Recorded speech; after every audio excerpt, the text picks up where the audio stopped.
Americans are finally getting what they voted for. No longer will we have rogue judges striking down President Trump's policies across the entire nation. Supreme Court held today, they turned district courts into the imperial judiciary. 94 districts. And 35 out of the 40 opinions with nationwide injunctions came from 5 liberal districts in this country. No longer. The judges have tried to seize the executive branch's power. Americans are finally getting what they voted for. No longer will we have rogue judges striking down President Trump's policies across the entire nation. No longer. Today, in the 6-3 opinion, Justice Barrett correctly holds that the district court lacks authority to enter nationwide or universal injunctions. These lawless injunctions gave relief to everyone in the world instead of the parties before the court. As the Supreme Court held today, they turned district courts into the imperial judiciary. Active liberal judges have used these injunctions to block virtually all of President Trump's policies. To put this in perspective, there are 94 federal judicial districts. 5 of those districts throughout this country held 35 of the nationwide injunctions. Think about that. 94 districts. And 35 out of the 40 opinions with nationwide injunctions came from 5 liberal districts in this country. No longer. No longer.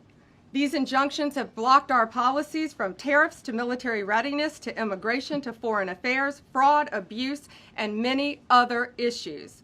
The judges have tried to seize the executive branch's power, and they cannot do that. No longer. No longer. And on immigration, on a side note, today marks 2,711 arrests on these terrorists and these gangs. Total arrest today with HSI investigations. And thank you, Stephen Miller. Thank you to Homeland Security. Thank you to everyone working hand in hand with the FBI on all of these transnational gangs. TDA has been a huge terror to our country, as well as MS-13, as well as Sinaloa cartels. No longer. No longer. These injunctions have allowed district court judges to be emperors. They vetoed all of President Trump's power, and they cannot do that.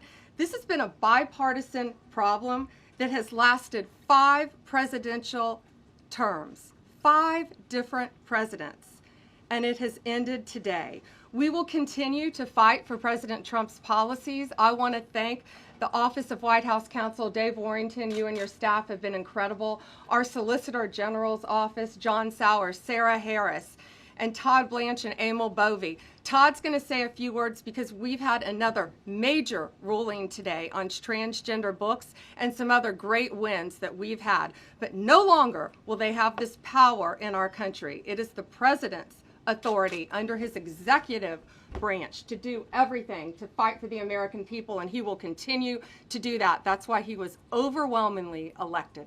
Thank you. So, as you know, the Supreme Court did not rule on the underlying constitutionality of the president's birthright citizenship order. So what is the plan now? Are you going to try to implement the EO just in states where there isn't a legal challenge?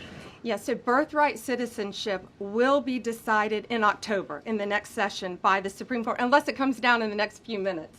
I guess it could come down. I think they're still deliberating right now on some cases. As you heard, we just got transgender books, which is a huge win. But most likely, that will be decided in October in the next session. However, it indirectly impacts us because, as you correctly pointed out, if there's a birthright citizenship case in Oregon, it will only affect the plaintiff in Oregon, not the entire country. So yes, it's indirectly, but that's pending litigation, and we're waiting on that in the next term. And how concerned are you that the Supreme Court will come back and determine that the executive order is unconstitutional? Oh, we're very confident in the Supreme Court. But again, it's pending litigation, and that will directly be determined in October, but it indirectly impacts every case in this country, and we're thrilled with their decision today. Peter. Madam Attorney General, thank you for being here to take our questions. A couple questions. questions to the both of you. The EO had a 30-day grace period before it goes into effect. Is there any thought about trying to make it effective immediately within that period of time? We're going to follow the law. We're going to make those decisions, and we're going to do what's right in the bounds of the law. And then the DOJ didn't ask the justices to rule on the merits of the birthright citizenship ban.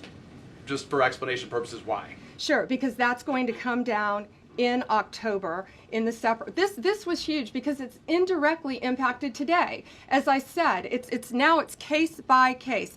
Let me reiterate, of the 35 of the 40 nationwide injunctions filed against this president, against his executive authority as President of the United States, 35 of them came from Maryland, D.C., Massachusetts, California, Washington. I mean, that's crazy. These 5 districts. So yes, it indirectly impacts us. It will be a separate decision in October.